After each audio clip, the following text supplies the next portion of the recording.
La crisis, una maniobra de los banqueros. Esta estafa, llamada crisis, se puede resumir en 3 etapas.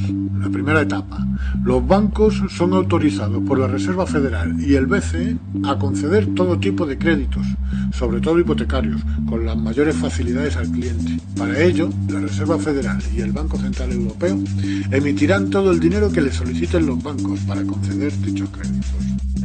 Después de unos cuantos años concediendo créditos a diestro y siniestro, apenas sin poner inconvenientes, viene la segunda etapa. La segunda etapa. A estas alturas el consumidor ya ha pagado una buena parte de la deuda y aquí se pone en marcha el parón. De golpe se corta el flujo de los créditos. Todos los bancos al unísono dejan de conceder créditos y todas las empresas constructoras con proyectos enteros terminados, así como urbanizaciones enteras por vender, cientos de miles de viviendas esperando un comprador. Comprador que no llega, pues no se conceden créditos. Todos estos pisos se los tuvieron que comer las constructoras y muchas de ellas no aguantaron el tirón y miles de empresas que vivían de ellas tampoco, viniéndose abajo y mandando al paro a millones de personas que tenían pendiente créditos hipotecarios que no iban a poder seguir pagando. Otras industrias como las del automóvil también corrieron la misma suerte. Y esto dio paso a la tercera etapa. Tercera etapa. Los bancos, ante el impago de los créditos, inician su elaborado plan de quedarse con todo.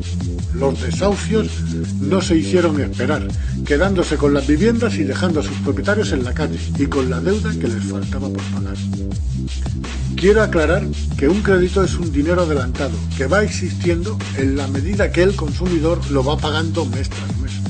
Bajo este principio hay que entender que los bancos prestan un dinero que no existe. Luego se quedan con las casas de sus víctimas que sí existen y que estuvieron pagando mes tras mes con un dinero que sí existe. Y se quedan con una deuda real que no deja levantar cabeza a nadie.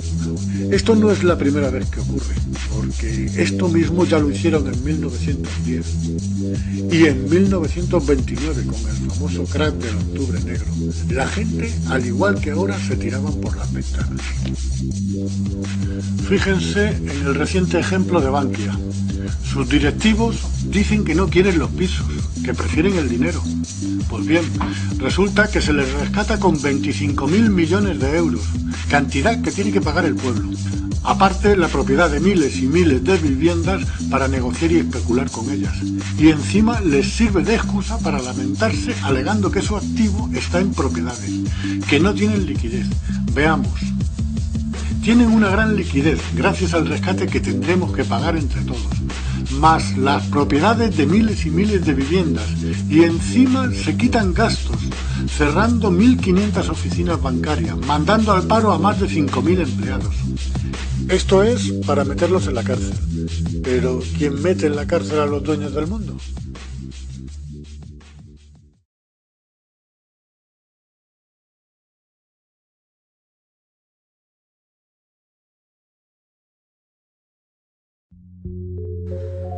Somos Dios, venimos del infinito y vamos hacia la eternidad.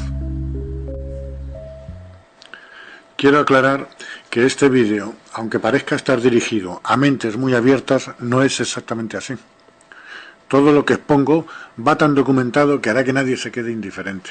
Necesito puntualizar a los más escépticos que el origen del problema, independientemente de que sean antiguos dioses, extraterrestres o seres humanos sin escrúpulos, es el mismo. Somos mano de obra para unos pocos que dominan la economía mundial y no reparan en el daño que causan.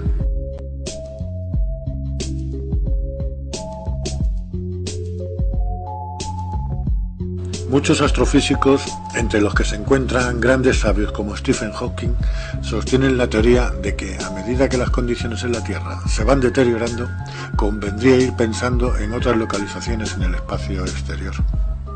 No lo recordamos, pero quizás esto ya lo hemos hecho en el pasado. Nuestra aparición en el planeta Tierra hace 150.000 años parece demostrar este hecho.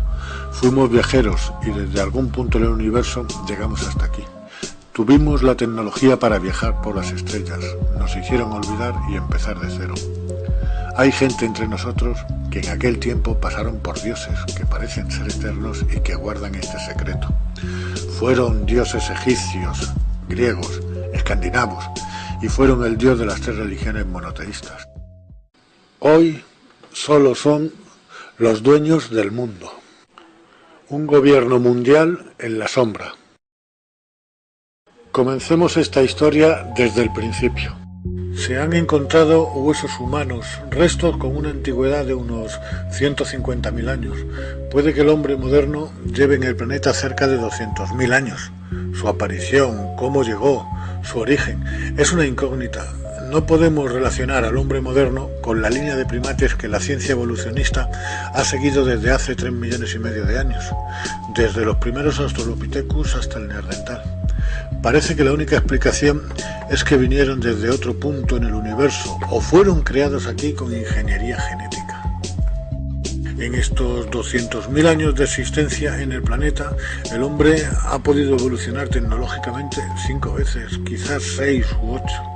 También hemos sufrido la misma cantidad de veces una involución o retroceso tecnológico, debido a catástrofes provocadas que han llevado a la humanidad al borde de la extinción total. En cada ocasión hemos empezado desde el principio, en una edad de piedra.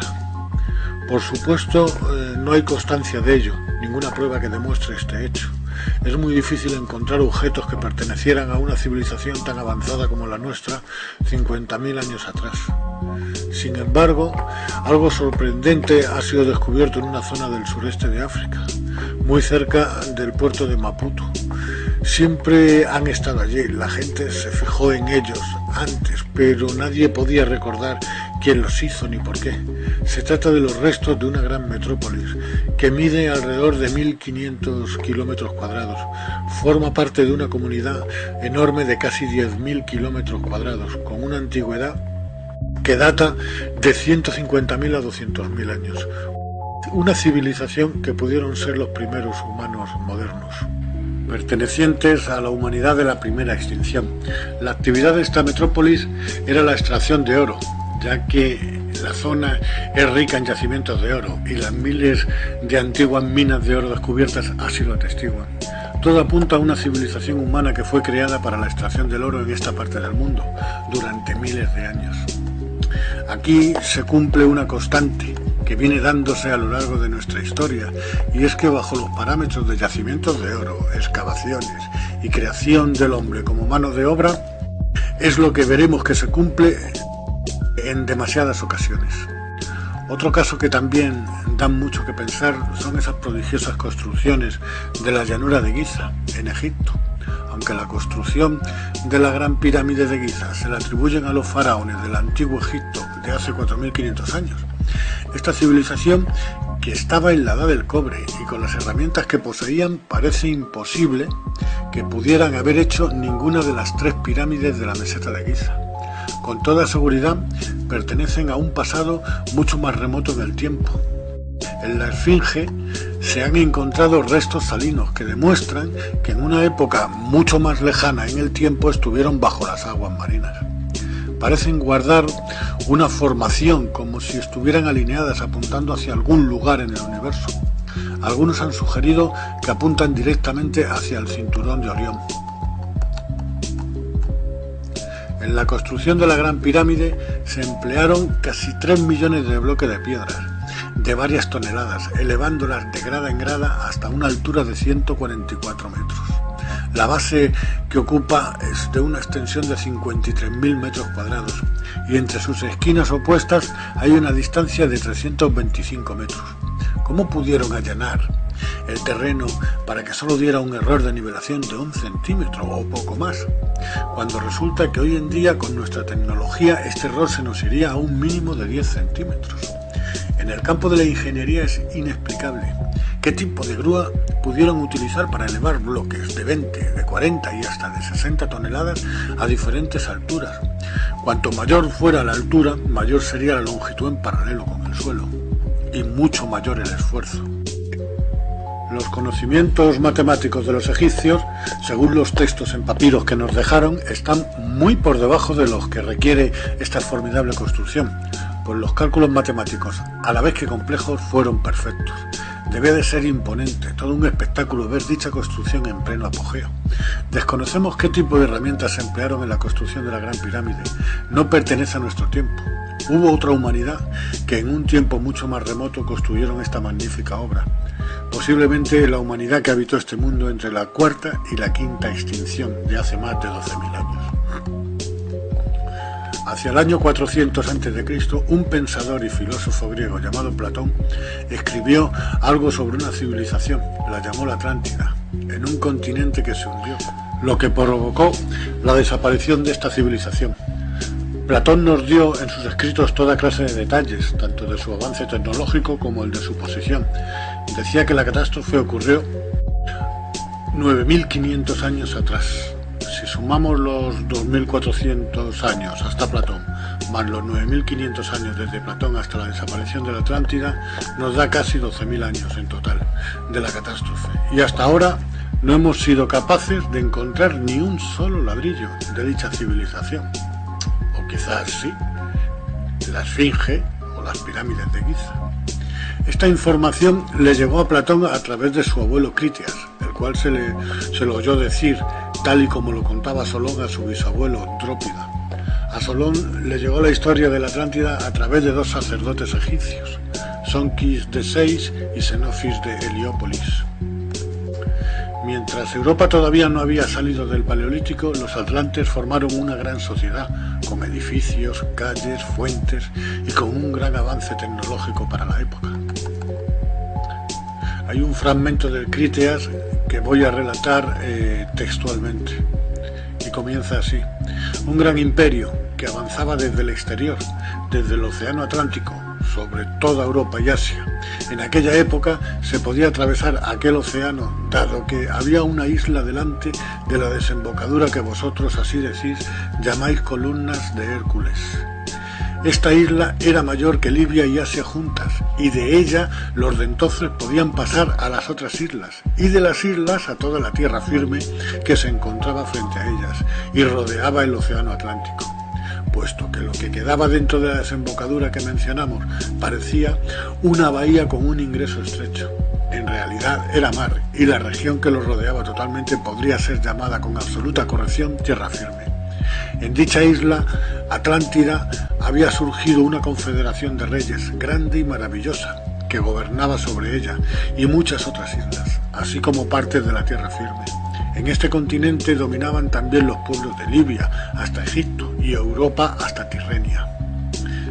Bueno, ¿qué ocurrió realmente para que esta civilización desapareciera? Critias nos da otra pista en el siguiente texto. El dios debió ser Zeus, reina por medio de leyes, puesto que puede ver tales cosas, se dio cuenta de que una estirpe buena estaba dispuesta de manera indigna y decidió aplicarles un castigo. Tras un violento terremoto y un diluvio extraordinario, en un día y una noche terribles, la clase guerrera vuestra se hundió toda a la vez bajo la tierra y la isla de Atlántida desapareció de la misma manera, hundiéndose en el mar. Por ello aún ahora el océano es allí intransitable e inescrutable, porque lo impide la arcilla que produjo la isla sentada en ese lugar y que se encuentra a muy poca profundidad. Bueno, aquí se puede ver perfectamente un paralelismo con la destrucción por parte de Zeus de la Atlántida y la destrucción de la humanidad por medio del diluvio universal, del Dios de la Biblia. ¿Será el mismo Dios?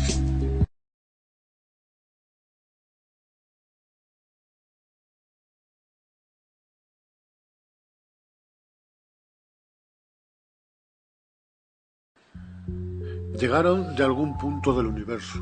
Hace tanto tiempo que no había nadie que les impidiera establecerse. Eran unos pocos, 300, quizá 400 o 500, pertenecientes a una civilización de millones de años de antigüedad. Y sin embargo, eran inmaduros, soberbios y prepotentes. No está muy claro. Puede que las condiciones de este mundo fueran las favorables para la vida y biología de estos seres, o puede que no. Algunos textos antiguos nos cuentan que creó el mundo en 6 días. El origen del mundo y de los hombres, historia del cielo y de la tierra. Al principio creó Dios el cielo y la tierra. La tierra era una soledad caótica y las tinieblas cubrían el abismo, mientras el Espíritu de Dios aleteaba sobre las aguas. Y dijo Dios, que exista la luz, y la luz existió.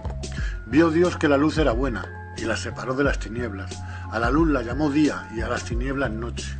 Pasó una tarde, pasó una mañana, y al día primero, y dijo Dios, que haya una bóveda entre las aguas para separar unas aguas de otras. Y así fue. Hizo Dios la bóveda y separó las aguas que hay debajo de las que hay encima de ella. A la bóveda Dios la llamó cielo. Pasó una tarde, pasó una mañana, al día siguiente, y dijo Dios, que las aguas que están bajo los cielos se reúnan en un solo lugar, y aparezca lo seco. Y así fue. A lo seco lo llamó Dios tierra, y al cúmulo de las aguas lo llamó mares, y vio Dios que era bueno. Y dijo Dios, produzca la tierra vegetación, plantas con semilla y árboles frutales, que den en la tierra frutos con semillas de su especie. Y así fue. Brotó de la tierra vegetación, plantas con semillas de su especie y árboles frutales, que dan fruto con semillas de su especie. Y vio Dios que era bueno. Pasó una tarde, pasó una mañana, el día tercero, y dijo Dios, que haya lumbreras en la bóveda celeste para separar el día de la noche y sirvan de señales para distinguir las estaciones, los días y los años, que luzcan en la bóveda del cielo para alumbrar la tierra. Y así fue. Hizo Dios dos lumbreras grandes, la mayor para regir el día y la menor para regir la noche. Y también las estrellas, y las puso en la bóveda del cielo para alumbrar la tierra, regir el día y la noche y para separar la luz de las tinieblas. Y vio Dios que era bueno. Pasó una tarde, pasó una mañana, el día cuarto. Y dijo Dios, rebosen las aguas de seres vivos, y que las aves aleteen sobre la tierra a lo ancho de la bóveda celeste. Y creó Dios por especies los cetáceos y también los seres vivientes que se deslizan y pululan en las aguas. Y creó también las aves por especies. Vio Dios que era bueno. Y los bendijo diciendo, creced, multiplicaos y llenad las aguas del mar, y que también las aves se multipliquen en la tierra. Pasó una tarde, pasó una mañana, al día quinto. Y dijo Dios, produzca la tierra seres vivientes por especies, ganados, reptiles y bestias salvajes por especies. Y así fue. Hizo Dios las bestias salvajes, los ganados y los reptiles del campo, según sus especies. Y vio Dios que era bueno. Entonces dijo Dios, hagamos a los hombres a nuestra imagen y semejanza, según nuestra semejanza, para que dominen sobre los peces del mar, las aves del cielo, los ganados, las bestias salvajes y los reptiles de la tierra. Y creó Dios a los hombres a su imagen. A imagen de Dios los creó, varón y hembra los creó. Y los bendijo Dios diciéndoles, creced y multiplicaos, llenad la tierra, someterla, dominarla, sobre los peces del mar, las aves del cielo y todos los animales que se mueven por la tierra. Y añadió, os entrego todas las plantas que existen sobre la tierra, y tienen semilla para sembrar, y todos los árboles que producen fruto con semilla, dentro os servirán de alimento, y a todos los animales del campo, a las aves del cielo, a todos los seres vivos que se mueven por la tierra, les doy como alimento toda clase de hierba verde. Y así fue. Vio entonces Dios todo lo que había hecho, y todo era muy bueno. Pasó una tarde, pasó una mañana, el día sexto. Así quedaron concluidos el cielo y la tierra con todo su ornato. Cuando llegó el día séptimo, Dios había terminado su obra y descansó el día séptimo de todo lo que había hecho. Bendijo Dios el día séptimo y lo consagró porque en él había descansado de toda su obra creadora. Esta es la historia de la creación del cielo y de la tierra. Se puede entender que acondicionaron el planeta, hicieron que bajara la temperatura, con lo que el vapor de agua que cubría toda la atmósfera cayera en estado líquido a la superficie, pudiendo entrar la luz del sol por primera vez, y al mismo tiempo formarse los ríos y mares. Cubrieron de vegetación grandes extensiones, que expulsaban oxígeno en todas direcciones. De cualquiera de las dos formas, el mundo quedó preparado para ser habitado. Dejaron abandonada, sin ningún medio, como si de un experimento se tratara, a una pequeña comunidad de estas criaturas. O bien, como dicen los ya citados textos, y Dios creó al hombre a su imagen y semejanza. Esto dice mucho de la forma que tenían estos seres. ¿Eran seres humanos? ¿Nos modelaron a su imagen y semejanza? Con ingeniería genética formaron una colonia de unos pocos miles. Nos dejaron a nuestra suerte, sin conocimientos, para empezar en una edad de piedra. Los antiguos escritos, tanto apócrifos como los incluidos en la Biblia, revelan una gran cantidad de información de lo que ocurrió con nuestros primeros padres, hace entre 6.000 y 12.000 años en el Edén, después de la última extinción, quizás la quinta extinción en 150.000 años. El comportamiento de Dios en el Edén es bastante sospechoso. ¿Para qué fuimos creados? Los sumerios, una civilización de la que se desconoce su origen y que surgió en la antigua Mesopotamia, más concretamente entre los márgenes de los ríos Tigris y Éufrates, hace más de 6.000 años. Nos dejaron unos escritos, son los primeros escritos de los que se tiene constancia. Se denominan escritura cuneiforme. Escritos sobre unas tablillas de arcilla, y nos cuentan una historia muy curiosa. Hablan de unos seres que bajaron de las estrellas para extraer oro en esa misma zona y que para su extracción crearon al hombre como mano de obra. Fíjense en esta historia que acabo de contar y qué relación puede tener con el siguiente texto bíblico. Primer acto, creación. El Señor Dios plantó un huerto en Edén, al oriente, y en él puso al hombre que había formado. El Señor Dios hizo brotar del suelo toda clase de árboles hermosos de ver y buenos para comer, así como el árbol de la vida en medio del huerto y el árbol del conocimiento del bien y del mal. De Edén salía un río que regaba el huerto, y desde aquí se partía en 4 brazos. El primero se llama Pisón, es el que bordea la región de Ébila, donde hay oro. El oro de esta región es puro. El segundo se llama Gijón, es el que bordea la región de Cus. El tercero se llama Tigris, es el que pasa al este de Asiria. El cuarto es el Éufrates. Así que el Señor Dios tomó al hombre y lo puso en el huerto de Edén, para que lo cultivara y lo guardara. Y dio al hombre este mandato: puedes comer de todos los árboles del huerto, pero no comas del árbol del conocimiento del bien y del mal, porque si comes de él, morirás sin remedio. Se ve claramente que no querían que el hombre adquiriera conocimientos, ya que en un estado de analfabetismo sería más fácil de someterlo, de dominarlo, para obtener mano de obra esclava. Al Dios del Antiguo Testamento, en los escritos se le atribuye la creación del mundo. Podríamos decir que como creador del mundo es el propietario del planeta. Lo regala por parcelas. Es un Dios totalmente material. Lo basa todo en el castigo o la recompensa aquí en vida, en la tierra. Siguiendo una línea en el tiempo, al patriarca de cada etapa bíblica siempre le ofrece todas las tierras hasta donde alcance la vista, a cambio de una sumisión total. Si damos un salto momentáneo en el tiempo, veremos que es el mismo ofrecimiento que se le hace a Jesús en el desierto. Las 3 tentaciones del desierto, a cambio de sumisión total, y este ofrecimiento solo lo puede hacer el propietario del mundo, y Jesús rechaza el ofrecimiento asumiendo que el que ofertaba era el propietario, pero Jesús no le llama padre. Todos sabemos que le dice: apártate de mí, Satanás.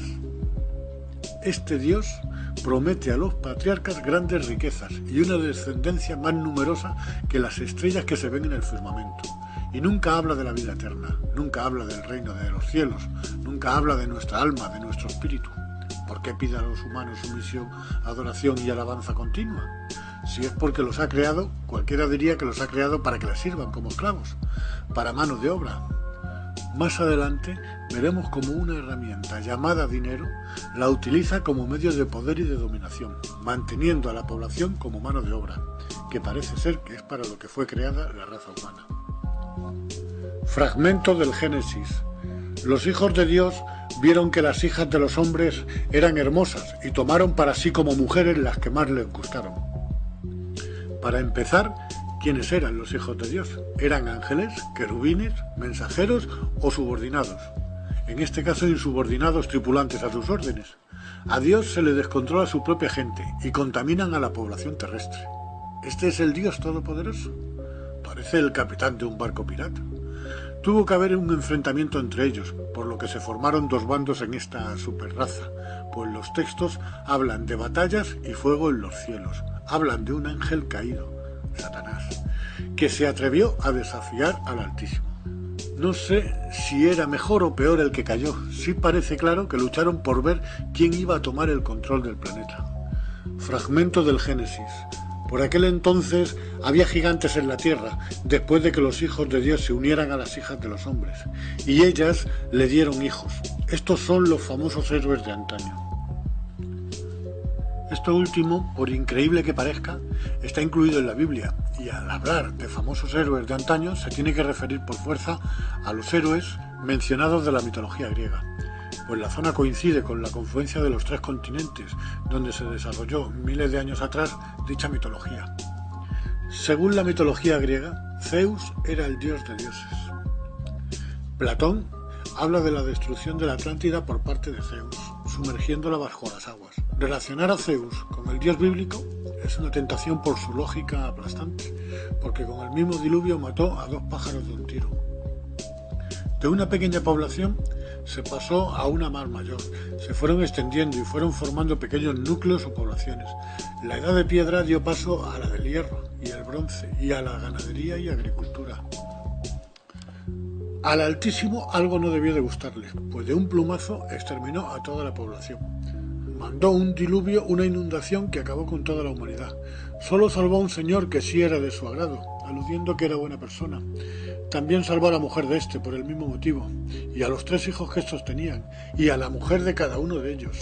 El resto de la humanidad eran malos, pues no creían en él, no le adoraban ni le bendecían. Hay que ver cuánta maldad.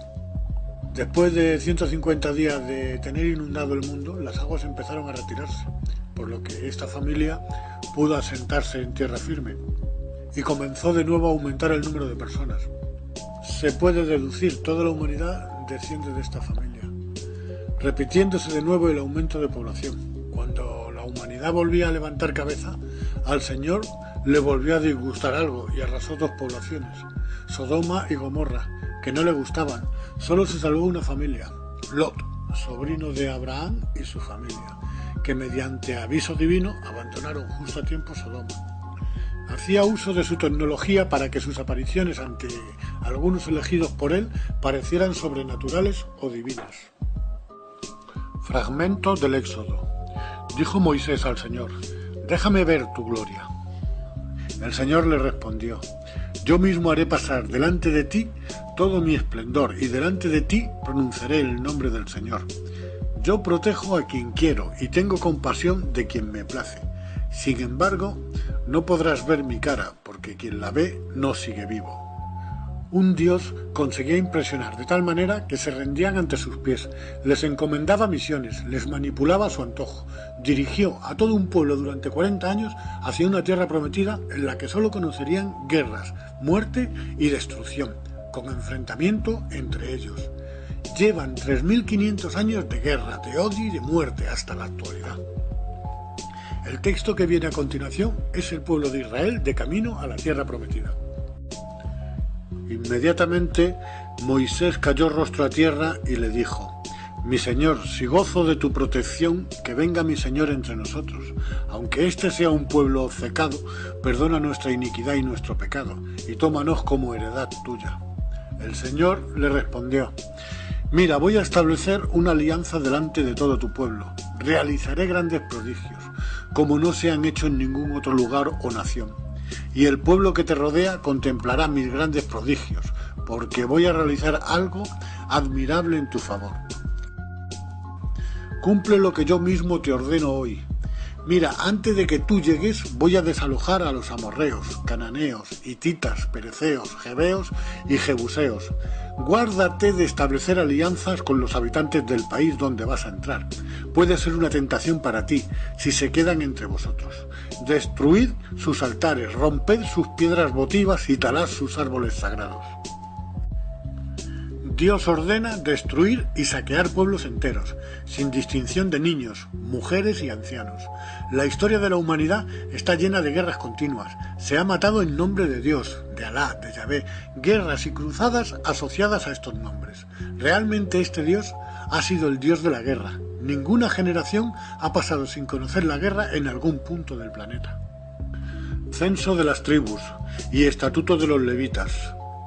El día 1 del segundo mes, el año segundo de la salida de Egipto, habló el Señor a Moisés en el desierto del Sinaí, en la tienda del encuentro, diciendo: Haz un recuento general de toda la comunidad de los israelitas por clanes y familias, registrando uno por uno los nombres de todos los varones.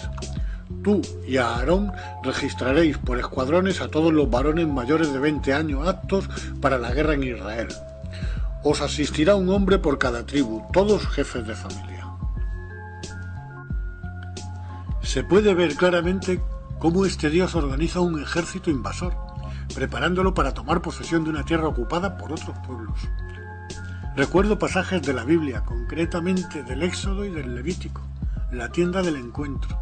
Así era denominada la nube a la que Moisés acudía a reunirse para hablar con Dios, la misma nube que acompañó durante 40 años al pueblo de Israel hasta la tierra prometida. La nube era claramente un camuflaje que ocultaba una tecnología de millones de años. Nunca ha dejado de observarnos. Toda su manipulación tenía un propósito: hacer una sociedad con un sistema a su medida. Desde luego, después de conseguir esto, no nos iba a abandonar. Está entre nosotros. Ronald Wilson Reagan fue el 40º presidente de los Estados Unidos, 1981-1989. Antes de llegar a ser el presidente de los Estados Unidos de América, durante su candidatura prometió que desvelaría todos los archivos secretos referentes al tema OVNI, en el caso de que llegara a ser elegido presidente. Él pensaba que como presidente sería el hombre más poderoso del planeta. Es evidente que le pusieron los pies en el suelo, dejándole claro quiénes son los verdaderos dueños del mundo, y que no le permitirían desvelar nada relevante, y no se lo permitieron. Pero sí pudo dejar caer esto. 21 de septiembre de 1987. Discurso en la 42 Asamblea General de la ONU, ante representantes políticos de todo el mundo y periodistas de todas las nacionalidades. El entonces presidente de Estados Unidos de América, Ronald Reagan, se dirige a la Asamblea Plenaria. Quizás necesitemos una amenaza universal externa. Ocasionalmente pienso cómo rápidamente nuestras diferencias a nivel mundial desaparecerían si estuviéramos enfrentando una amenaza alienígena de fuera de este mundo. Y ahora les pregunto, ¿no hay una fuerza alienígena en este momento entre nosotros? ¿Qué puede ser más extraño para las aspiraciones universales de nuestros pueblos que la guerra y la amenaza de guerra?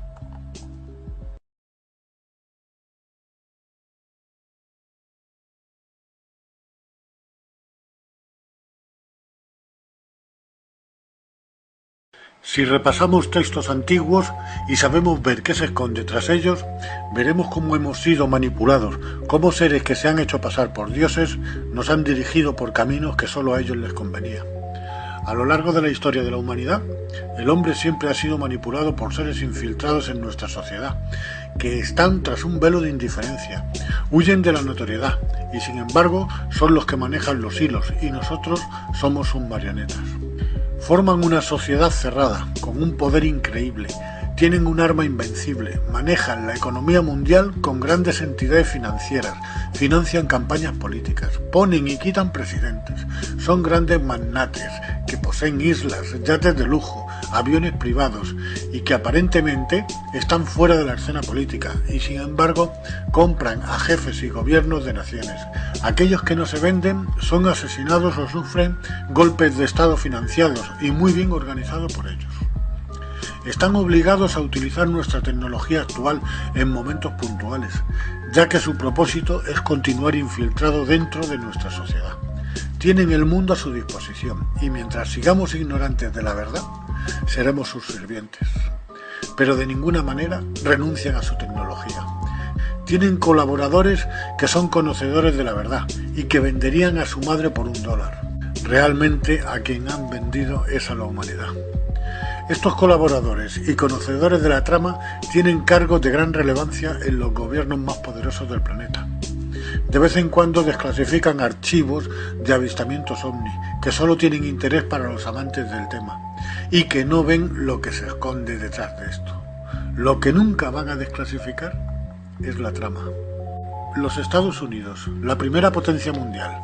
El contribuyente paga un alto precio por mantener a esta nación en el número 1 de este ranking. ¿De qué les sirve? Piensan que tienen la mejor democracia, creen que son libres.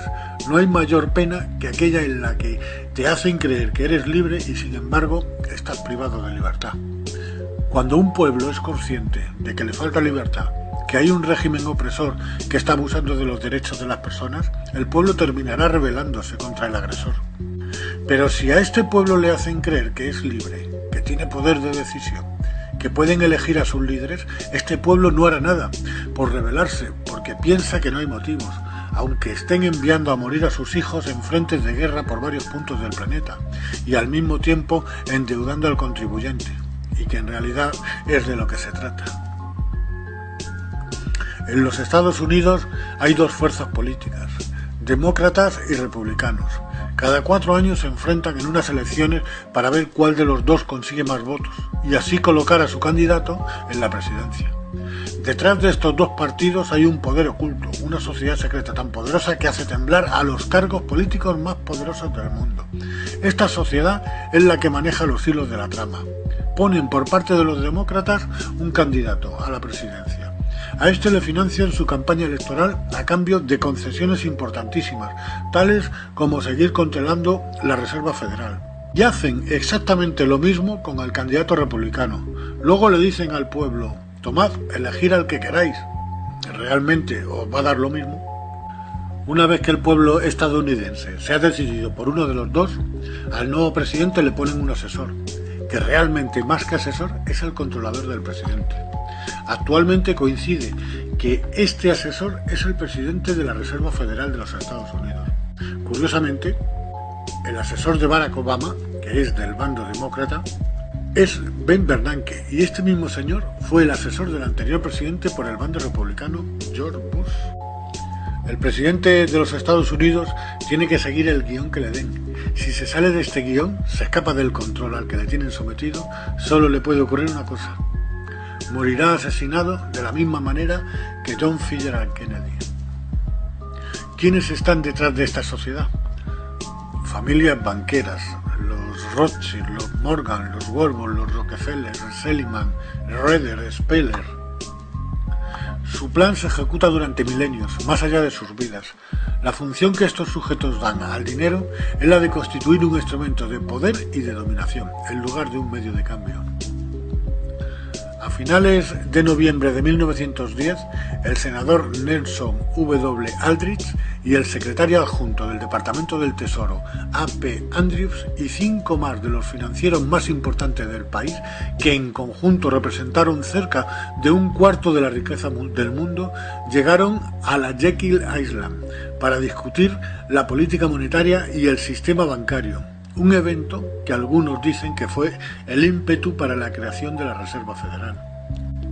Fue una reunión secreta en la que banqueros privados redactaron un escrito, Ley del Banco Central, llamada Acta de Reserva Federal, totalmente a espaldas del gobierno. ¿Por qué? Porque dichos banqueros pasaban a controlar la Reserva Federal. Una vez elaborada esta ley, se la entregaron a su mediador político, el senador Nelson Aldrich. En 1913 subió a la presidencia de los Estados Unidos Woodrow Wilson, con financiación total por parte de dichos banqueros y habiendo aceptado firmar el Acta de Reserva Federal. El 23 de diciembre del mismo año, estando la mayor parte del Congreso en sus casas de vacaciones, fue aprobado el Acta de Reserva Federal, por lo que pasaba a ser controlado por manos privadas. Después de ser aprobada la ley, el congresista Louis McFadden dijo al respecto: un sistema bancario mundial está siendo preparado aquí, un superestado controlado por banqueros internacionales, actuando conjuntamente para esclavizar al mundo en pos de su propio placer. El Banco Central ha usurpado al gobierno.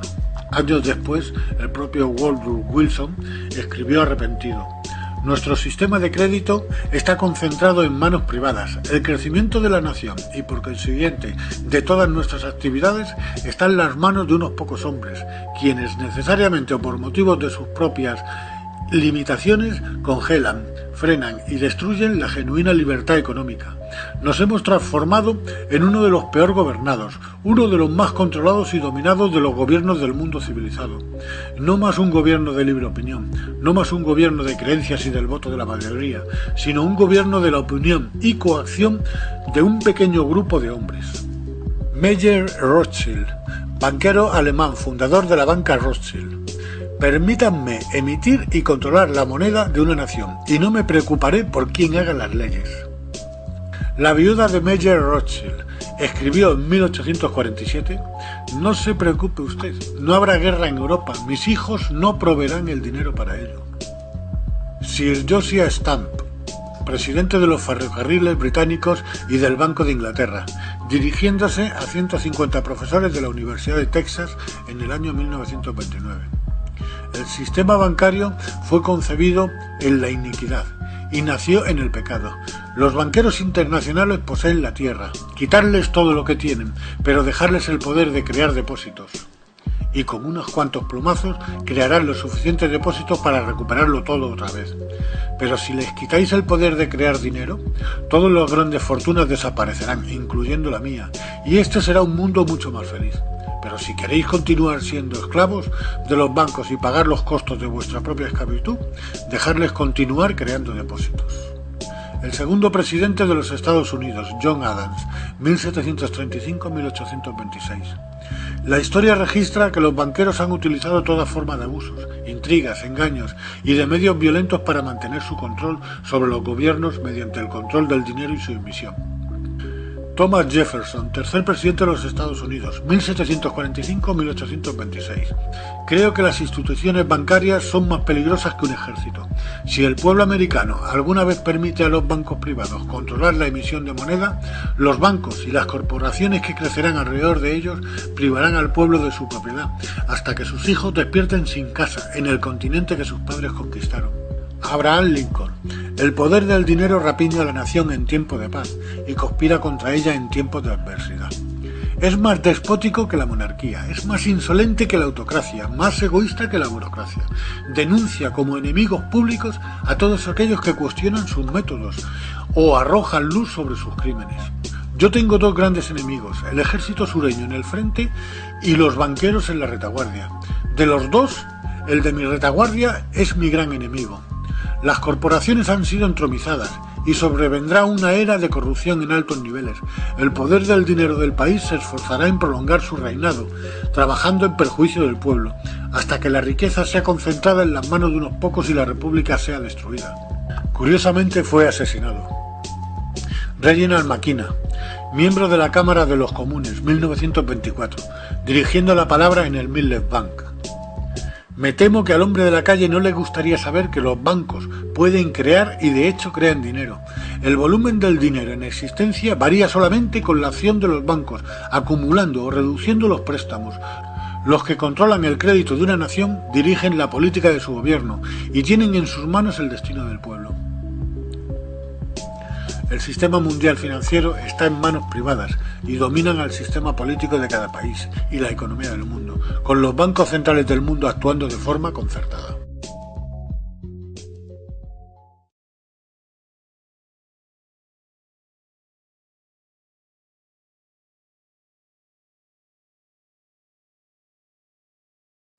Un mensaje al mundo. Lo que expongo a continuación es algo que debería de sobrecoger a todo el mundo. Un hombre valiente, un hombre que se atrevió a enfrentarse a este cártel de banqueros internacionales, a esta sociedad tan criminal y antihumana. Este hombre en su último discurso, justo antes de que le asesinaran, estaba pidiendo a gritos ayuda a unas entidades que están protegidas por la primera enmienda y que tienen el deber de informar y mantener informado al pueblo. Y eso era justo lo que John Fitzgerald Kennedy, presidente de los Estados Unidos, estaba pidiendo de la prensa. Poco después moría asesinado en Dallas, en el año 1963. Todavía la prensa no se ha hecho eco del mensaje que les envió un hombre para informar a la humanidad de la conspiración a la que está sometida. John Fitzgerald Kennedy, 1963. El poderoso despacho del presidente ha sido utilizado para fomentar una conspiración, para destruir la libertad de los estadounidenses, y antes de que abandone la presidencia debo informar a los ciudadanos de su destino. Después del discurso ante la American Newspaper Publishers Association, emitió 4.500 millones de dólares fuera de la Reserva Federal, poniéndolos a continuación en circulación. Este hecho, junto con su discurso, fue el detonante de su asesinato. Lo que John Fitzgerald Kennedy le estaba pidiendo a la prensa era colaboración, era divulgación, era ni más ni menos que poner al mundo al corriente de los crímenes contra la humanidad que el cártel de banqueros lleva sometiéndonos a lo largo de nuestra historia. La prensa está manipulada y controlada por el cártel. La prensa distorsionó la verdad, sencillamente desinformó. Cuando sale alguien que hace frente a este cártel, sencillamente lo elimina. Olof Palme también se atrevió. A lo largo de la historia de la humanidad, han surgido grandes personajes que desde lo más alto de la moral humana han llegado a gobernar sin pensar en sí mismos, solo para servir a su país y, por extensión, al mundo. Porque hay ciudadanos del mundo, y este era uno de los más grandes. Le tocó vivir en un sistema que considera enemigos a todos aquellos que no pueden comprar, a aquellos que aman al prójimo, que sufren por el hambre en el mundo, que no consienten las injusticias y sobre todo un sistema que odia a aquellos que harían de este mundo un lugar mucho más justo y feliz. Quiero hacer un apunte, porque tiene un gran mérito que viniendo de familia adinerada, lo más fácil para él hubiera sido dejarse llevar por la condición que de nacimiento tenía. Sin embargo, muy lejos de esta circunstancia, se puso del lado de los más débiles. Su sentido de la justicia y su gran corazón hicieron que iniciara una cruzada contra el poderoso capitalismo. Cada vez que sale un hombre bueno, hombre o mujer, simplemente se lo cargan. Eran algo más de las 11 de la noche, del día 28 de febrero de 1986. Olof Palme caminaba por las aceras de Estocolmo, junto a su mujer Lisbeth. Salían de ver la proyección de una película en una sala de cine. De pronto, y surgiendo de las sombras, un desconocido se lió a tiros contra el presidente sueco, acabando con su vida.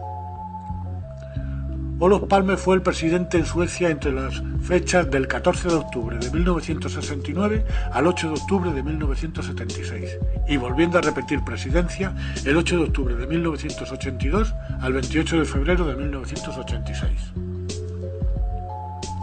Nació y creció en el seno de una familia acomodada. El padre fue el director general de una compañía aseguradora y la madre pertenecía a una familia de la nobleza germano-letona. Era un socialista admirado por los pueblos del tercer mundo, por su condena a la opresión, a la injusticia. Luchó contra el neoliberalismo. Olof Palme completó la construcción de un gran estado de bienestar con fuerte protección social. Hizo de Suecia la envidia del mundo, el país más adelantado del planeta, y fue asesinado para que su ejemplo no se extendiera. Apoyó la lucha de la oposición española contra el régimen de Franco.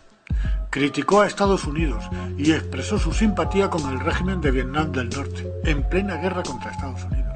Llegó a acoger a los desertores estadounidenses. Expresó su simpatía por la OLP, Organización para la Liberación de Palestina, y por la instauración de un Estado palestino. Criticó la política del apartheid en Sudáfrica. Mantuvo conversaciones con el presidente de Cuba, Fidel Castro, un hecho que no le perdonaron en Estados Unidos. Un agente de la CIA, Jane Tatum, confesó en una entrevista por radio en Los Ángeles que la agencia había estado implicada en la muerte del presidente sueco. Unos días antes, Olof Palme recibió la visita del secretario de Estado norteamericano Henry Kissinger. La actitud insobornable de Olof Palme, no cediendo a las peticiones de Kissinger, hicieron que de este encuentro se fraguara su asesinato. Un agente del régimen del apartheid y autor de varios atentados con vínculos con la CIA, según informe de la policía secreta sueca, fue visto en Estocolmo en las fechas del atentado. ¿Casualidad? No.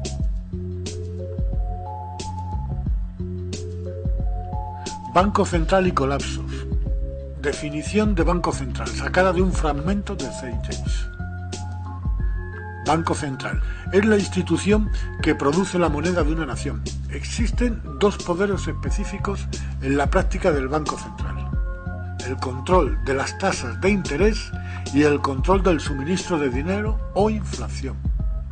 El Banco Central no solo provee dinero a la economía de una nación, se lo presta con interés. Entonces, aumentando o disminuyendo el suministro de dinero, el Banco Central regula el valor de la moneda emitida. Este sistema solo puede producir una cosa: deuda. Analicemos esta estafa. Cada dólar producido por el Banco Central es prestado con interés. Veamos, cada dólar es un dólar más un porcentaje de deuda, y como el Banco Central tiene el monopolio sobre la producción de la moneda y ellos prestan cada dólar con deuda inmediata asociada a él, ¿de dónde saldrá el dinero para pagar esta deuda? Solo puede venir nuevamente del Banco Central, lo que significa que el Banco Central tiene que incrementar constantemente su suministro de dinero para temporalmente cubrir la deuda pendiente y creada. Y puesto que ese nuevo dinero es prestado, crea más deuda. El resultado de este sistema perfecto es la esclavitud. Es imposible para el gobierno y para el pueblo salir algún día de esta deuda, que se autogenera continuamente. ¿Cómo se crea artificialmente un colapso o crisis? Desde 1913 a 1919, la Reserva Federal, Banco Central estadounidense, incrementó el suministro de dinero un 100%, traducido en grandes préstamos a los bancos pequeños. En 1920, la Reserva Federal retiró porcentajes masivos del suministro de dinero, forzando a los bancos menores a cancelar su enorme cantidad de préstamos, provocando quiebras y el subsiguiente colapso. Más de 5.400 bancos fuera de la Reserva Federal colapsaron. Al tanto de este crimen, el congresista Lindbergh dijo en 1921: bajo el acta de Reserva Federal, los pánicos son creados artificialmente. El pánico actual es el primero creado científicamente y funcionó como calculamos una ecuación matemática. De 1921 a 1929, el Fed otra vez incrementó el suministro del dinero en grandes préstamos al público y a los bancos. El jueves negro, 24 de octubre de 1929, colapso o crack bursátil. El congresista Louis McFadden, enemigo del cártel banquero, comenzó a traer procedimientos de destitución contra la Reserva Federal, alegando que el crack fue una ocurrencia cuidadosamente planeada. Los banqueros internacionales buscaron traer una condición de desesperación, para así ellos surgir como los dueños de todos nosotros. No es sorprendente que después de 2 intentos de asesinato, Louis McFadden fue envenenado en un banquete antes de que pudiera comenzar con los procedimientos de destitución. Y ahora, habiendo reducido a la sociedad a la miseria, los banqueros internacionales de la Reserva Federal decidieron que el patrón oro debería de ser eliminado. Para hacer esto necesitaron obtener el oro remanente en el sistema. Así que, bajo la pretensión de ayudar a terminar con la crisis, se produjo la recuperación del oro en 1933. Bajo amenaza de prisión de 10 años, todos en América fueron exhortados a entregar todo el oro al tesoro, esencialmente robando al público la poca riqueza que les quedaba a finales de 1933. El patrón oro fue abolido. Si miramos un billete de dólar antes de 1933, veremos que pone que es convertible en oro. Si miras uno actual, veremos que dice que es moneda de curso legal, lo que significa que no está apoyado por nada, no hay un depósito que lo respalde. El Banco Central Europeo y la Reserva Federal Americana emiten todo el dinero que va a parar a los pequeños bancos de un país. Los bancos centrales pueden provocar una crisis cuando quieran, como ha sido el caso de la actual crisis, que nos piden un esfuerzo entre todos para salir de la crisis provocada por ellos. El esfuerzo pasa por tragar con la reforma laboral que ellos quieran y con los ajustes y recortes que nos están esclavizando y que nos están dejando sin nuestras instituciones, tales como sanidad y enseñanza. Están acabando con nuestro estado de bienestar.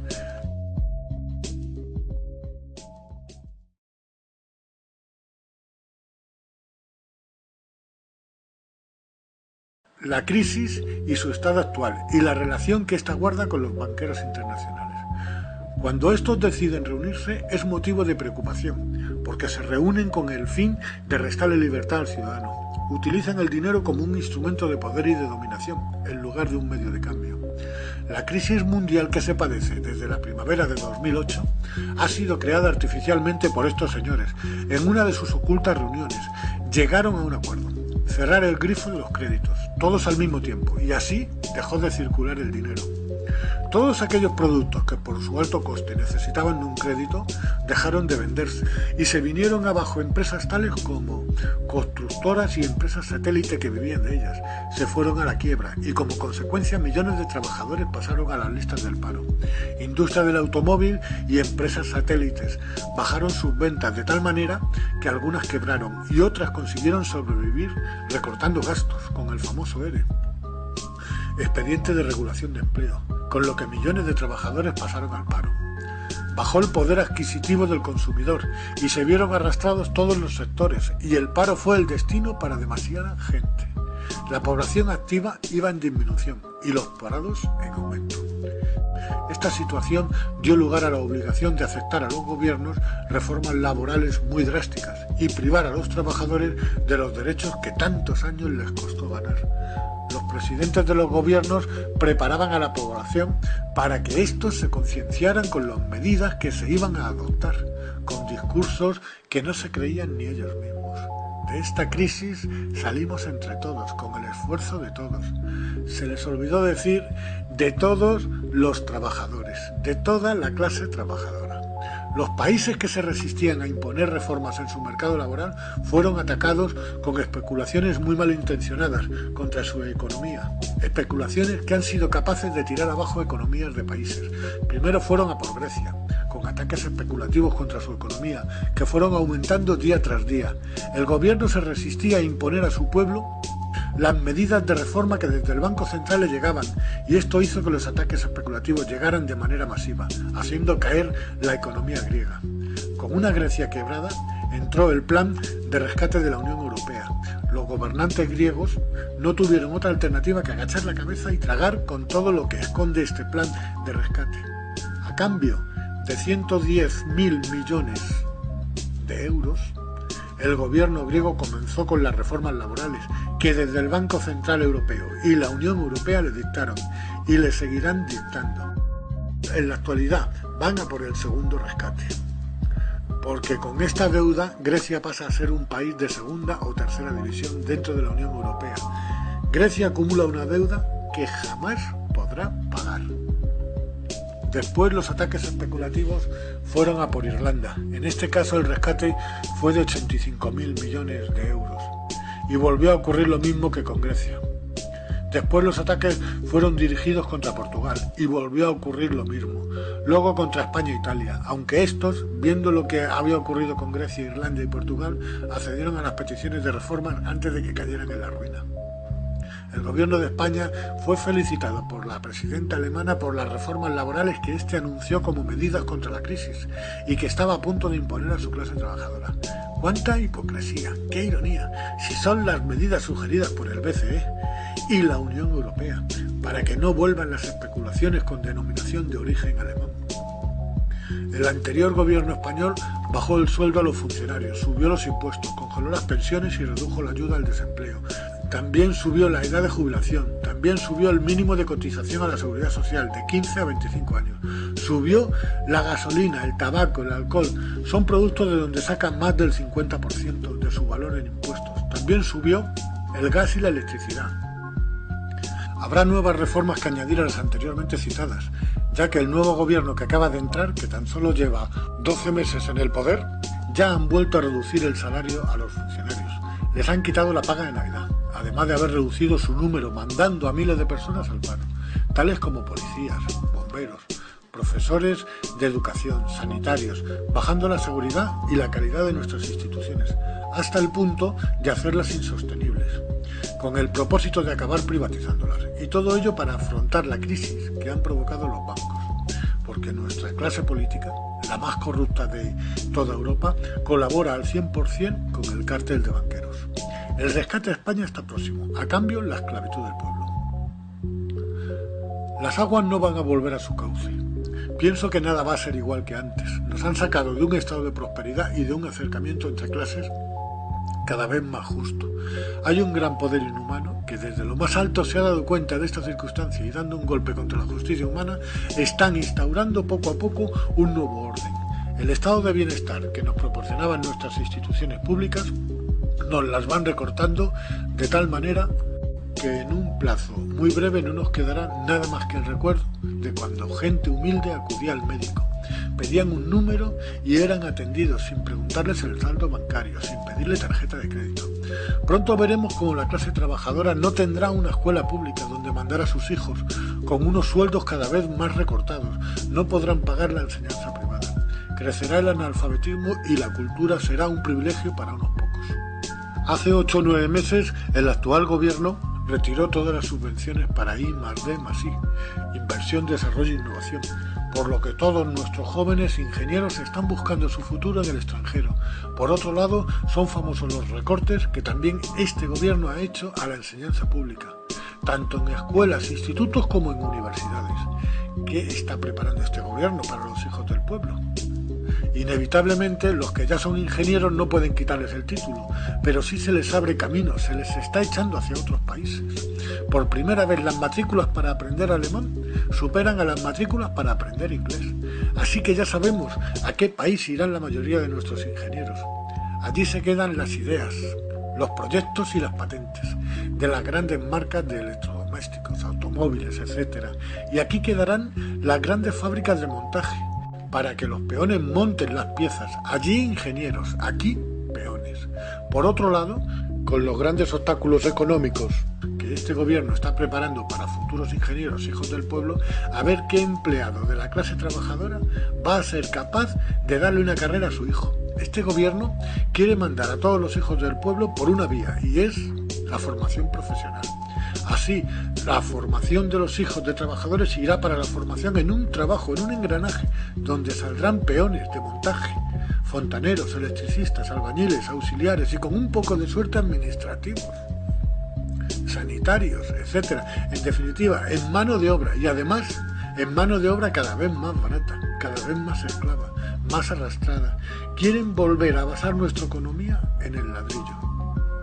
¿Quién podrá hacer carrera en este país? Sí, señor, solo los muy pudientes. Los ricos podrán darle carrera a sus hijos en la universidad privada, donde apenas se les exige una nota mínima, y estos sí podrán llegar a ser abogados, arquitectos, ingenieros, etc.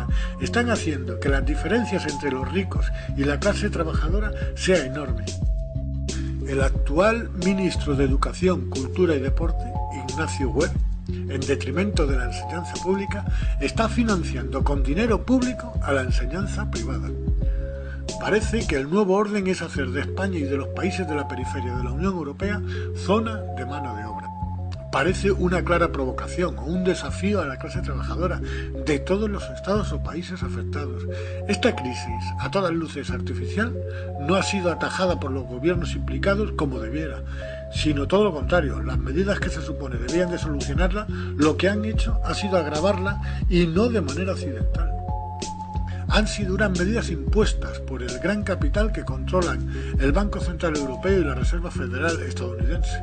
Lo peor de todo es que sabían que eran medidas contrarias a la razón. De nuevo demuestran su interés por el oro. Y como colofón, fíjense en el siguiente titular. Alemania pide a España e Italia que vendan su oro para reducir deuda. La Unión Cristiano-Demócrata, CDU, y el Partido Liberal Alemán, FDP, miembros de la coalición de gobierno en Berlín, proponen a España e Italia ejecutar privatizaciones y vender sus reservas de oro para atajar su deuda pública. Informó este martes, y se refiere a la fecha, 9 de agosto de 2011, diario Financial Times Deutschland. El economista Frank Schaffler, del liberal FDP, el socio minoritario del gobierno alemán, consideró necesario que los estados endeudados vendan su oro o depositen sus reservas de este metal precioso como garantía en el Banco Central Europeo, de la agencia EFE. Es para quitarse el sombrero. Tienen montado un sistema perfecto para desarmarnos. No quiero pasar página sin mencionar que bajo el mandato del anterior presidente del gobierno, don José Luis Rodríguez Zapatero, del Partido Socialista, el Banco de España, y desconociendo si hubo presión de algún tipo, vendió casi el 50% de las reservas de oro español, supuestamente a China e India, sin contar con el pueblo, bajo la excusa de que la función del oro como inversión ha cambiado con el tiempo. Ya no sirve para compensar pagos entre países ni para intervenir en los tipos de cambio, ni incluso es una garantía como diversificación de activos. El dinero actual no tiene ningún respaldo, salvo el del propio billete, que es moneda de curso legal.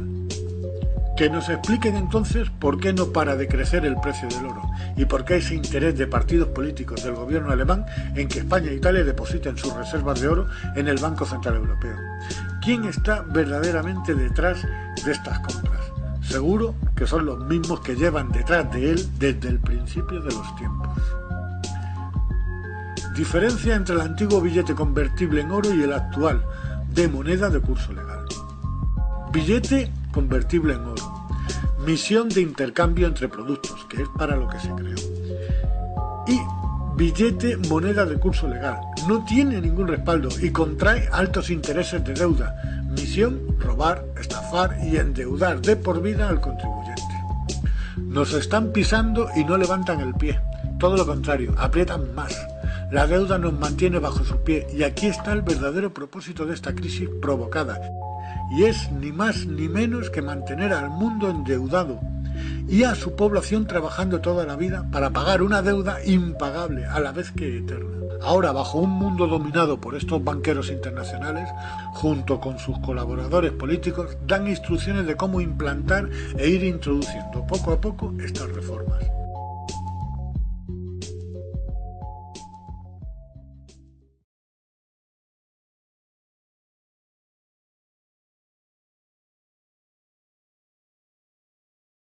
El negocio de la guerra. Es importante entender que la cosa más lucrativa para los banqueros internacionales es la guerra, porque obliga a un país a pedir aún más dinero del Banco de la Reserva Federal o del Banco Central, y con intereses. Hagamos un pequeño repaso a la historia. En 1915, el asesor principal del entonces presidente de Estados Unidos, Woodrow Wilson, era el coronel Edward House, y en una conversación documentada entre el coronel House y Sir Edward Grey, secretario exterior de Inglaterra, sobre cómo hacer que Estados Unidos entrara en la Primera Guerra Mundial, Grey preguntó: ¿qué harían los americanos si los alemanes les hundieran un crucero con pasajeros americanos a bordo? House respondió: creo que una llamarada de indignación barrería a los Estados Unidos, y eso por sí sería suficiente para llevarnos a la guerra. Así que el 7 de mayo de 1915, un barco llamado el Lusitania fue enviado intencionadamente a aguas controladas por Alemania, y como era de esperar, barcos alemanes torpedearon el barco, haciendo explotar municiones almacenadas, matando a 1.260 personas. Para entender mejor la intencionalidad de esta conspiración, la embajada alemana de hecho, colocó avisos en el New York Times advirtiendo a la gente del riesgo que corrían si subían al Lusitania, porque pasaría navegando de América a Alemania, a través de aguas en guerra. De hecho, y como fue anticipado, el hundimiento del Lusitania causó una ola de ira y Estados Unidos entró en guerra poco después. La Primera Guerra Mundial causó 323.000 muertes americanas. La guerra costó $30.000 millones a los americanos. La mayor parte fue pedida al Banco de la Reserva Federal, con interés, expandiendo aún más las ganancias de los banqueros internacionales. En la Segunda Guerra Mundial, otro tanto de lo mismo. El 4 de diciembre de 1941, la inteligencia australiana advirtió al presidente Roosevelt sobre una fuerza de ataque japonés, moviéndose hacia Pearl Harbor. 3 días más tarde, el 7 de diciembre de 1941, Japón atacó Pearl Harbor. Murieron 2.500 soldados. El presidente de Estados Unidos, Franklin D. Roosevelt, declaró que el ataque fue un día que vivirá en la infamia. El presidente Roosevelt pertenecía a una familia de banqueros, cuyo tío Frederick estuvo en la Junta de la Reserva Federal original. Sus intereses estaban con los banqueros internacionales, y para estos nada es más beneficioso que una guerra. Después de 60 años de información saliendo a la superficie, no solo el ataque era conocido semanas antes de que se produjera, fue provocado. El secretario de guerra de Roosevelt, Henry Stinson, declaró en el Journal, con fecha 25 de noviembre de 1941, el documento Una conversación con Roosevelt. La cuestión es cómo los manipularíamos para que hagan el primer disparo. Es deseable asegurarse que los japoneses fueran los primeros que hicieran esto, para que no hubiera duda de quiénes son los agresores. Para provocar el ataque, Roosevelt detuvo todas las importaciones de petróleo americano al Japón, confiscó todos los bienes japoneses en los Estados Unidos, hizo públicos préstamos a China y entregó ayuda militar a los ingleses, dos de los enemigos de Japón en la guerra, violando así las leyes de guerra internacionales. Antes del ataque a Pearl Harbor, el 83% de los estadounidenses no querían entrar en guerra. Después del ataque, 1 millón de hombres se ofrecieron voluntarios para la guerra. Es importante destacar que la guerra de Alemania nazi era ampliamente apoyada por dos organizaciones, una de las cuales era la llamada IG Farben, que produjo el 84% de los explosivos alemanes, y aún el Zyklon B, usado en los campos de concentración para matar a millones de personas. Uno de los socios no conocidos de IG Farben fue Standard Oil Company, de J.D. Rockefeller, en América. De hecho, la Fuerza Aérea Alemana no podía operar sin un aditivo especial creado por la Standard Oil Company de Rockefeller. El drástico bombardeo de Alemania a Londres, por ejemplo, fue posible por una venta de $20 millones de combustible a IG Farben por Standard Oil Company de Rockefeller. Este es solo un ejemplo de cómo empresas americanas aprovisionaron a ambos lados de la Segunda Guerra Mundial. En Vietnam, la declaración de guerra oficial de los Estados Unidos contra Vietnam del Norte en 1964 fue después de un supuesto incidente, involucrando barcos destructores americanos siendo atacados por barcos PT de Vietnam del Norte, en el Golfo de Tonkin. Esto fue llamado el incidente del Golfo de Tonkin. Este ataque fue una farsa, nunca sucedió. Fue la excusa para entrar en guerra. El anterior secretario de Defensa, Robert McNamara, dijo años después que el incidente del Golfo de Tonkin fue un error, mientras otros oficiales declararon públicamente que fue una farsa preparada. No hace falta aclarar que los dos bandos eran financiados por los de siempre, de una manera directa a unos y de una manera indirecta a otros. No era importante ganar esta guerra, sí era importante que durara. Esta guerra causó 60.000 muertes americanas y 3 millones de vietnamitas muertos. La gran mentira. Un autoatentado. El 11 de septiembre de 2001, el ataque a las Torres Gemelas de Nueva York y al Pentágono fue preparado para comenzar una escalada de conflictos, sin mediar provocación por parte de ninguna nación. Dos guerras ilegales, contra Irak y contra Afganistán. ¿Quién será el siguiente? Quizás Irán, seguido de Corea del Norte, pero aquí no acabará. La opinión pública piensa que la invasión de Irak está saliendo mal, porque la violencia no para, golpes de terrorismo, matan y siembran muerte, caos y terror. No parece que se vaya a detener. Lo que la opinión pública no sabe es que la desestabilización de Irak es precisamente lo que quieren los que están detrás del gobierno. Esta guerra, mientras se prolonguen, tendrán el dominio del petróleo, se mantendrán los contratos con las grandes empresas constructoras para la reconstrucción del país, se mantendrán las bases militares para usarse como puntos estratégicos en la zona contra Irán y Siria, etc. Junto con los costes que supone el mantener tropas en la zona, miles y miles de soldados y maquinaria de guerra que solo pueden derivar en nuevos créditos de la Reserva Federal. La mayor parte de la energía que se emplea actualmente en el mundo proviene de los combustibles fósiles. Se les utiliza en transporte para generar electricidad. El carbón, el petróleo y el gas natural son compuestos orgánicos formados fundamentalmente por hidrocarburos. A partir de ellos se obtienen otros combustibles derivados y subproductos, que son luego empleados como materias primas en diversos procesos químicos orgánicos. Sus emisiones lanzan a nuestra atmósfera millones de toneladas de CO2, dióxido de carbono. Estados Unidos y ahora también China son los mayores contaminantes del planeta. No podemos excluir de culpa al resto de países. Todos en mayor o menor grado son responsables del calentamiento global, de la aceleración del cambio climático.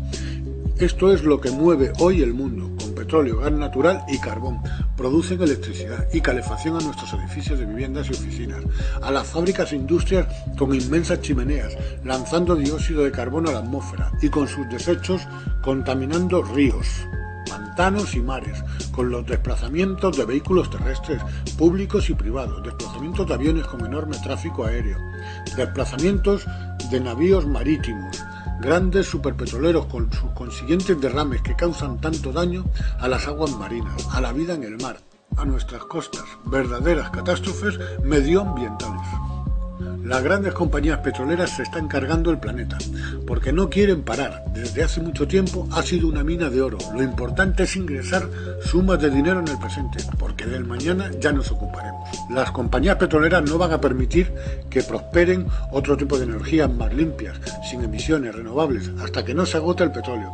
Seguirán contaminando y enrareciendo nuestra atmósfera, porque el petróleo les produce unos dividendos que les da un gran poder que utilizan para comprar a altos cargos públicos, para sabotear proyectos que pudieran dejarles al margen como proveedores energéticos, poder para invadir naciones y apoderarse de sus reservas petrolíferas, poder para seguir con nuevas prospecciones y extracciones de su oro negro. El alza en los precios del petróleo está generando todavía más ganancias para las ya repletas arcas de las principales compañías petroleras del mundo.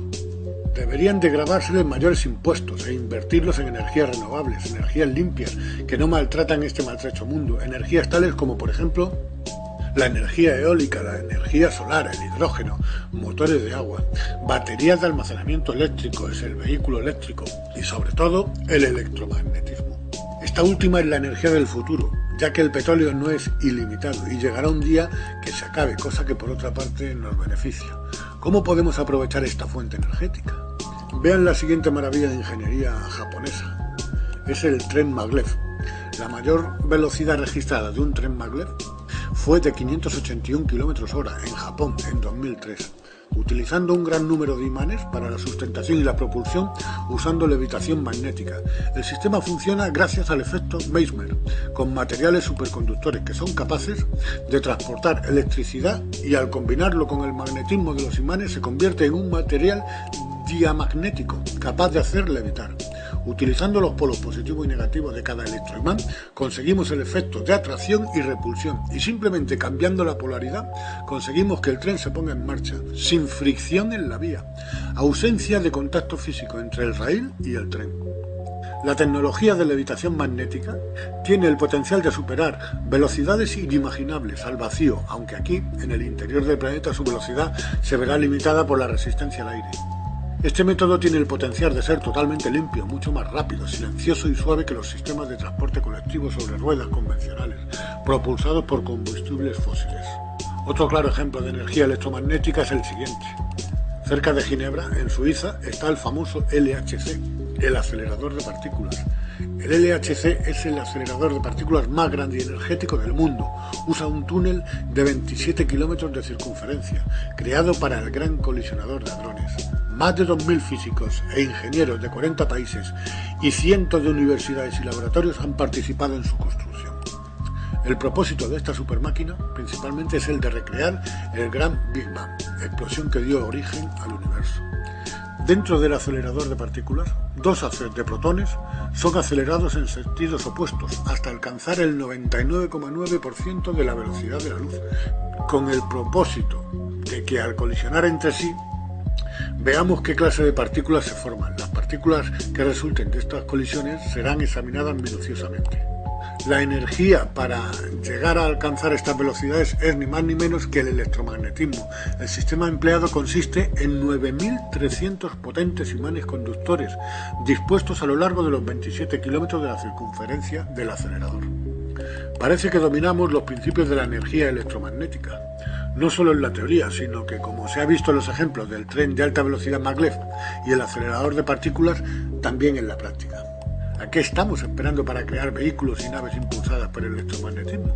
Bajo este principio, el electromagnetismo, podemos fabricar naves de forma circular, de un material que se pueda imantar, que puedan viajar en todas direcciones, que con solo cambiar la polaridad variemos la dirección a nuestro antojo y a velocidades inimaginables. En cada nave necesitamos un generador con un motor de hidrógeno que produzca una corriente eléctrica y por medio de materiales superconductores combinarlo con el magnetismo que genera el material imantado de la propia nave, produciendo electromagnetismo, con un circuito cerrado que haga fluir la energía por toda la nave, que la haga autosuficiente, entre otras cosas, haciendo girar la nave sobre su eje.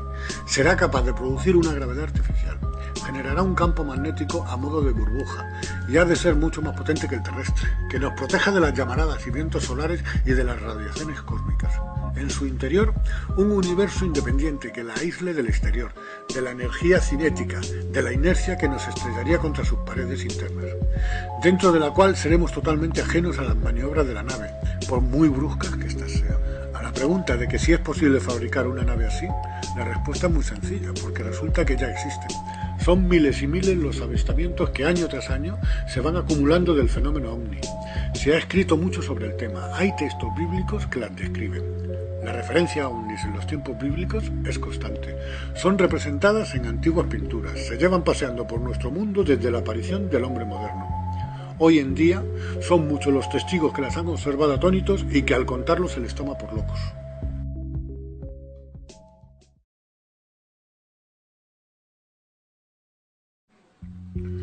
También controlan la industria farmacéutica, que es actualmente uno de los sectores empresariales más rentables e influyentes del mundo, con sus políticas de marketing y con campañas para influir en los gobiernos, con el fin de aumentar los precios, extender las patentes y con ello sus beneficios empresariales.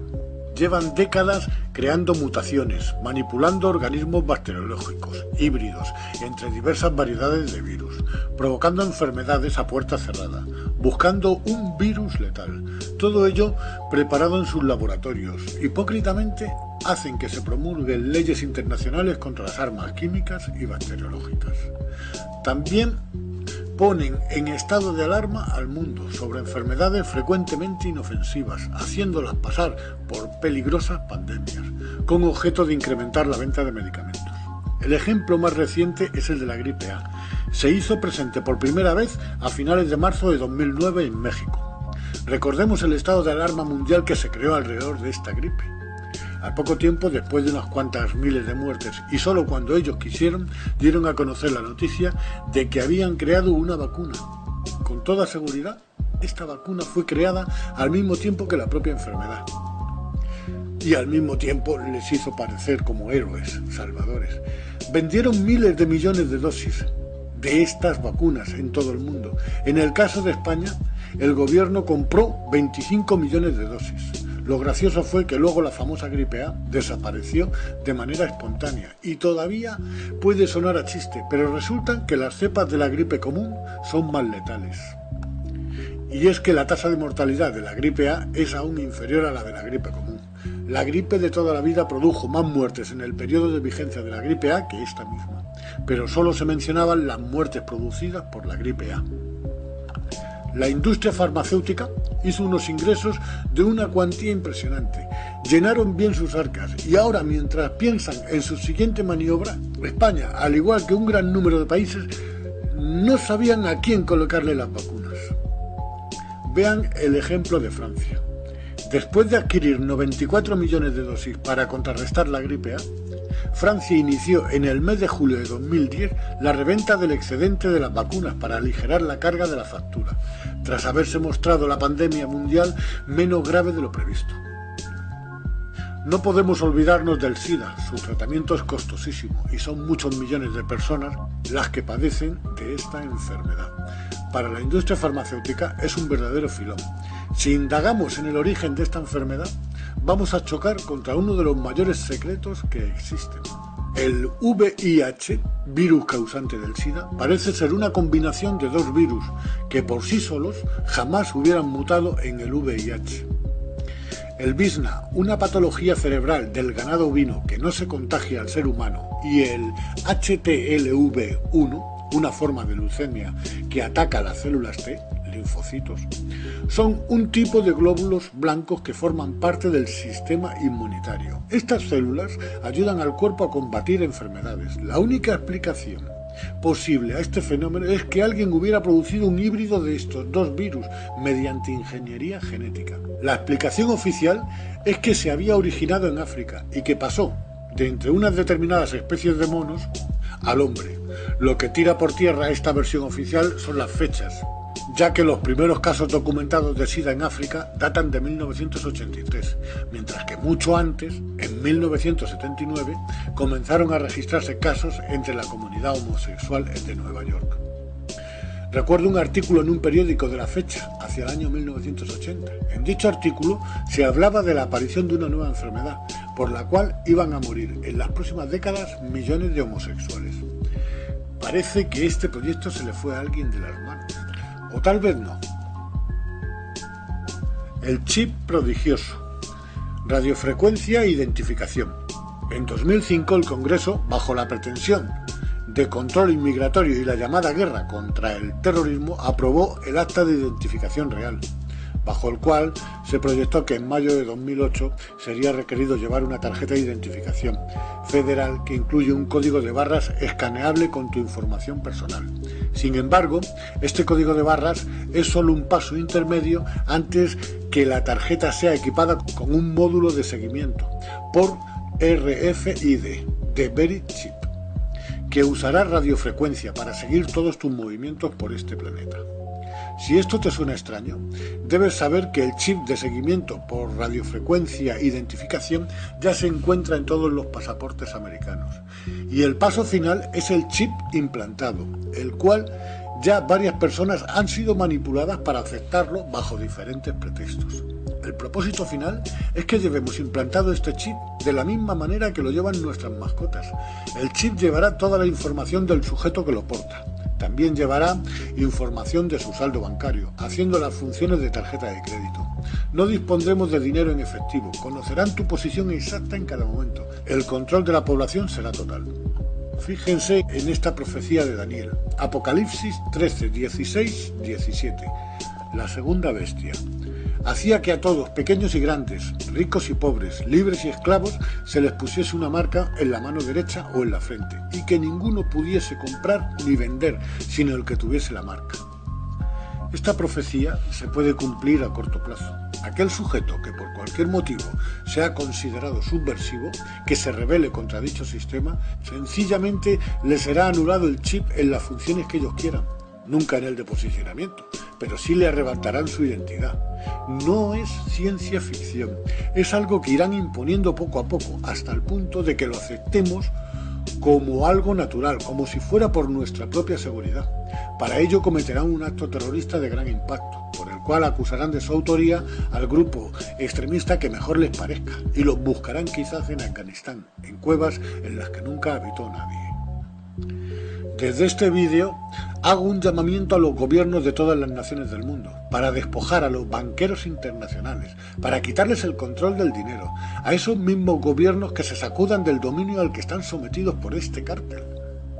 Quiero hacer un llamamiento al Poder Judicial de todas las naciones del mundo, a ese mismo Poder Judicial que está controlado por este cártel de banqueros, que se sacudan de este control, que promulguen una orden de detención contra el cártel de banqueros por los crímenes contra la humanidad que llevan cometiendo en todos los conflictos que han organizado, así como de todos los actos de terrorismo encubiertos y que les han servido de excusa para invadir naciones. Este cártel de banqueros privados internacionales tienen nombres y apellidos, son 300, quizás lleguen a 400, y tienen a 7.000 millones de personas para su uso personal, como si de su propiedad se trataran, porque disponen de sus vidas, ya que las exterminan a su antojo en cualquier punto del planeta, solo para su lucro, para enriquecerse cada vez más, y nunca les parece suficiente porque quieren más. ¿Cómo habríamos evolucionado desde el principio de los tiempos sin la intervención divina de estos sujetos? Sin dioses. Para empezar, seguro que no habríamos sufrido ninguna extinción, por lo que nuestro progreso no habría tenido retrocesos, 150.000 o 200.000 años de evolución ininterrumpida. Al principio de este relato hice mención de que hemos padecido 5 o 6 extinciones, quizá alguna más, y casi seguro que provocadas, que nos han llevado casi al borde de la extinción total. Es muy posible que cada vez que nos hemos enterado de la verdad, ellos se han visto obligados a provocar estas extinciones. Es lo que se puede denominar como un bucle en el tiempo, que nos obliga a repetir la historia tantas veces como borrados sean nuestros recuerdos, y esto hace que me pregunte, ¿cuánto nos queda para la próxima extinción? ¿Y después de nuestra extinción? El proyecto Génesis. Aniquilación de la raza humana, Supervivientes solo unos pocos miles. El proyecto Génesis se pone en marcha. Los dioses acondicionan una zona con vegetación, árboles frutales, lagos, ríos, con cascadas y vuelta a empezar con otro paraíso terrenal. La zona es denominada Edén. Adán y Eva no tardarán en pecar. Algo increíble está a punto de revelársenos. Somos más viejos que el universo. Antes de su origen no existía ni el tiempo ni el espacio. En la próxima extinción, miles de millones de personas volveremos al mismo estado. Solo unos pocos miles se quedarán en este infierno para repetir la historia. Hay un hecho que siempre me ha llamado la atención.